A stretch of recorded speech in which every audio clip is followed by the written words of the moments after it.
Olá! Hoje a gente vai fazer uma viagem fascinante lá para dentro do nosso corpo para entender uma das histórias mais dramáticas da biologia, a rebelião das nossas próprias células. Ok, vamos mergulhar de cabeça nisso. O que a gente está vendo aqui é o chamado ciclo celular. Pensa nele como se fosse o livro de regras oficial da vida. É ele que diz quando uma célula deve crescer, quando tem que se dividir e, o mais importante, quando é para parar. Mas a grande questão que vamos explorar hoje é: o que acontece quando uma célula resolve simplesmente rasgar essas páginas e ignorar todas as regras? Mas calma. Antes de o caos se instalar de vez, as células tentam se adaptar. Elas não são estáticas, não. Elas respondem ao estresse, a ambientes que mudam, e essas adaptações são, na verdade, a primeira linha de defesa do corpo. Uma das primeiras estratégias é a hipotrofia, mais conhecida como atrofia.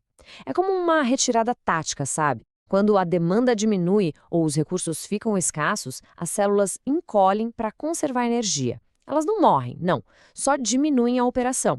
É um mecanismo de sobrevivência muito inteligente. E o impacto disso no órgão inteiro é impressionante. Olha só, na direita a gente vê um cérebro saudável, na esquerda um que sofreu uma atrofia severa. Essa mudança, que começa numa escala minúscula, celular, pode resultar numa transformação física drástica. É um lembrete visual muito poderoso do que acontece microscopicamente. Agora, a estratégia oposta, a hipertrofia. Em vez de encolher, aqui as células ficam maiores. Pensa nos músculos depois de um treino pesado na academia. Para aguentar o tranco, as células musculares não se multiplicam, elas incham, ficam maiores e mais fortes. E a diferença visual aqui no microscópio é fascinante. À esquerda, temos fibras do músculo do coração, saudáveis, todas organizadinhas. À direita, em resposta a um estresse crônico como pressão alta, as mesmas fibras ficaram bem mais grossas, maiores. Elas estão trabalhando mais e isso se reflete direto no tamanho delas. Então, o ponto crucial é o seguinte: a hipertrofia não é boa ou ruim por si só.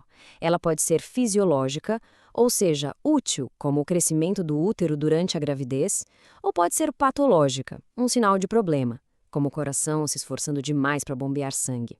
No fim das contas, o contexto é tudo. E se só aumentar o tamanho não for suficiente? Bem, aí o corpo pode chamar reforços. É a hiperplasia. Aqui, a história é outra. Em vez de as células ficarem maiores, o corpo simplesmente produz mais células. Isso acontece muito em processos de reparo, como na regeneração do fígado ou em resposta a hormônios. Então, até agora, a gente viu as células seguindo o manual de adaptação. Mas, e quando elas começam a reescrever as regras? É exatamente aí que os primeiros sinais de perigo de verdade começam a aparecer. A metaplavia é basicamente uma crise de identidade celular. Sob um estresse contínuo como a fumaça do cigarro, um tipo de célula mais delicada pode ser substituída por outra mais resistente. É uma adaptação para proteger, mas essa mudança de identidade já pode ser o primeiro passo num caminho bem perigoso. Se a metaplasia foi uma troca de identidade, a displasia é o começo do caos. O termo quer dizer literalmente má formação.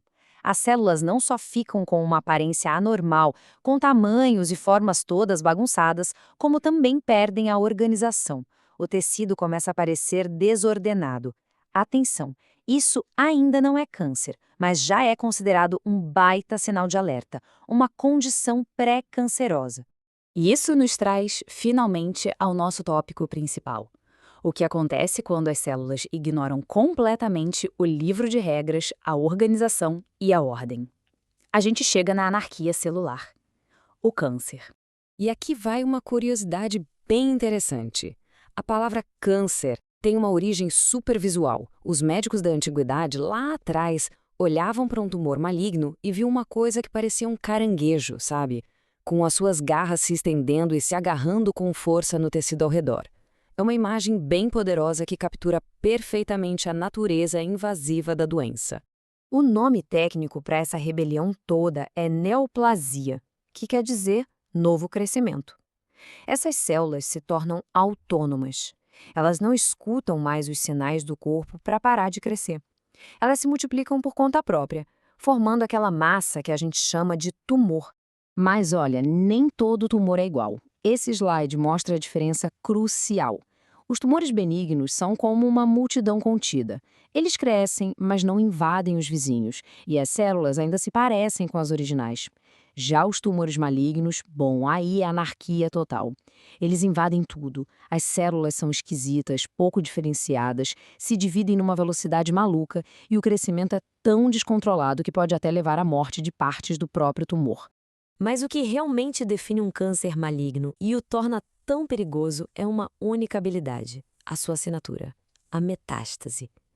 É a capacidade de uma célula rebelde se soltar, viajar pelo corpo e começar uma nova colônia, um novo tumor, num órgão totalmente diferente. E esse processo é uma verdadeira saga de sobrevivência. Primeiro, as células rebeldes soltam as mãos das vizinhas. Depois, elas invadem o tecido local, soltando enzimas para abrir caminho. Em seguida, pegam a autoestrada do corpo, os vasos de sangue ou linfáticos, e se sobreviverem a essa viagem super perigosa, elas podem se fixar em um novo lugar e começar tudo de novo. Tudo isso nos leva à pergunta final, e talvez a mais importante de todas. Por que isso acontece?